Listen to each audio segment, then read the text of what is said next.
Hi, my name is Hunter Moore, and my company is called Mensch's Choice. The problem that I address is that there's a lack of regulations on pet food.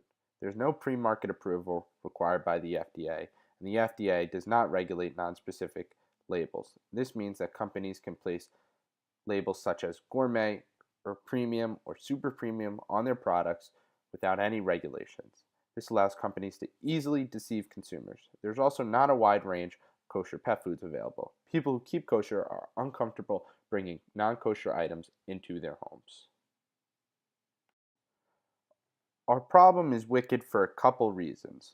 The first is that our knowledge is incomplete. There are always new health studies taking place. The second is that there's contradictory information.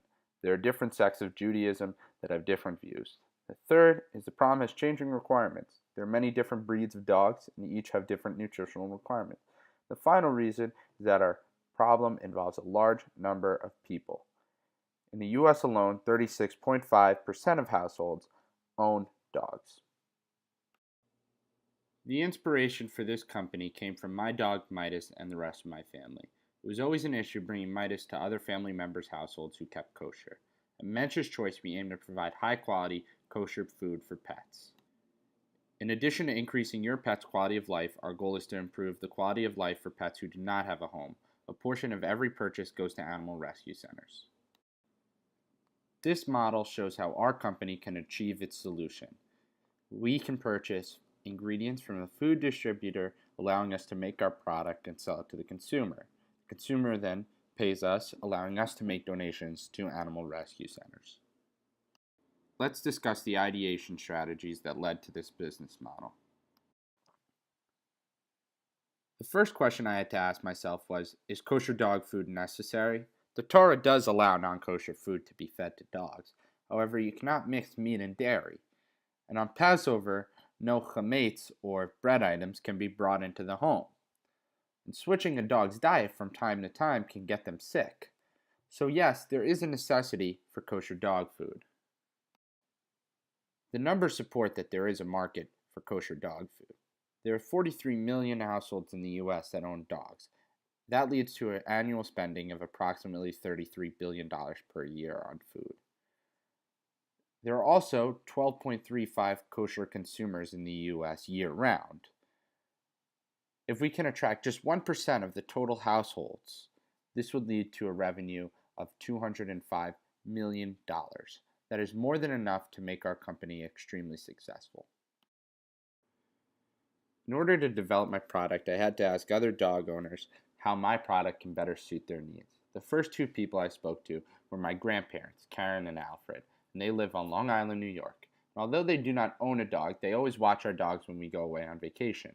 They find that dog food is not convenient to feed the dogs because it's not pre-portioned. They never know how much to feed the dogs. It also has to be kosher because their household is completely kosher. The second person I spoke to was my aunt, Adina. She lives in Rybrook, and she finds that the canned food takes up a lot of space and is heavy. She prefers feeding her dog kosher meat, and I witnessed this when she went to the supermarket to buy her dog a kosher chicken. The last person I spoke to was my mom, Robin. Her problem is that the food comes in a bulky bag, and it's not appealing enough to my dog, so he decides to go through the cabinets to find other food.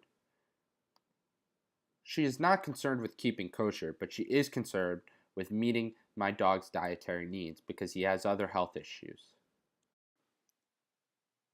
The design that I came up with was kosher, does not involve any cans, is vacuum sealed and compact, is also pre-portioned and made from the same food you eat.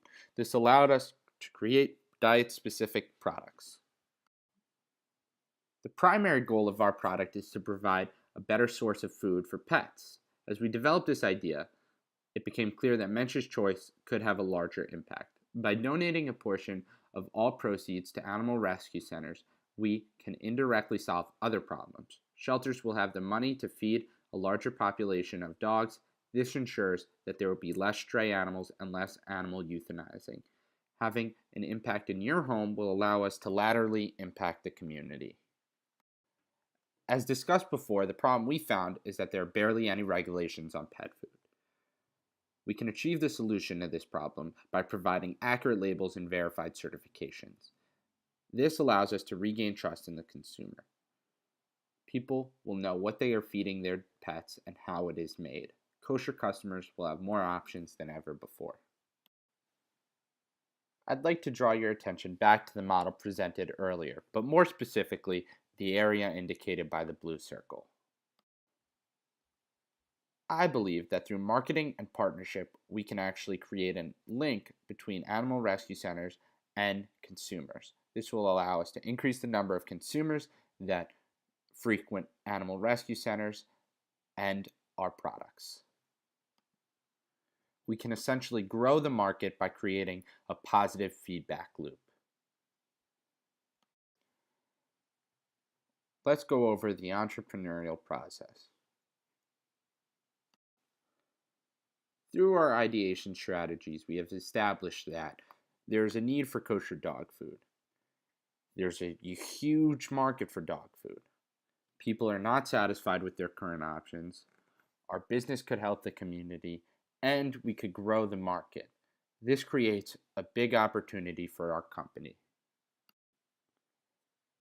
We can capitalize on this opportunity because our design is better and we support a good cause. We support animal rescue and we promote a healthier lifestyle for animals.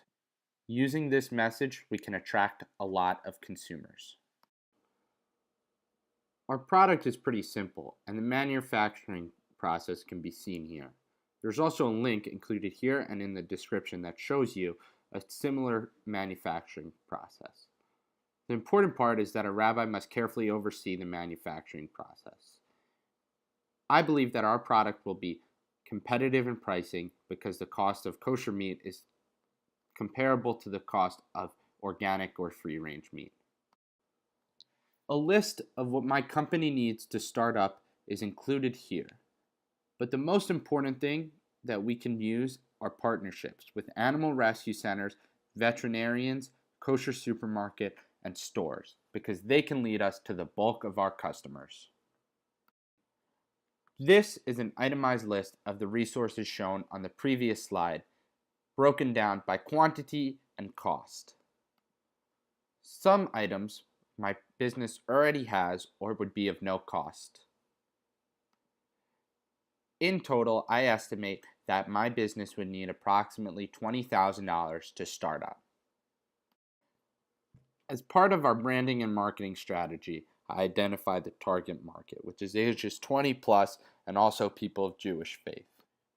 Because of this target market, we can use blog articles, images, and comments to try and access our customer base.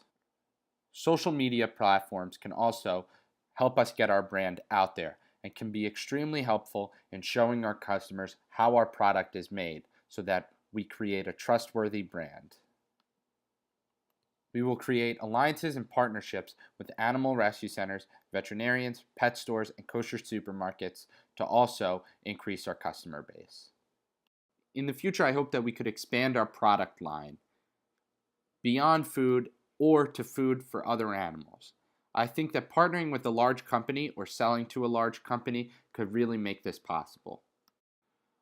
My product could be successful in real life if I was able to partner with a larger company. Larger companies control the shelf space and would get attention from consumers. Producing the product on a large scale would help drive costs down. Finally, I would like to reflect on this course. Most importantly, the thing I liked best was the step-by-step approach. Learning a specific topic each week helped break down the final project. I think this strategy should be used in all business plans. Thank you for listening to my presentation. I hope you enjoyed.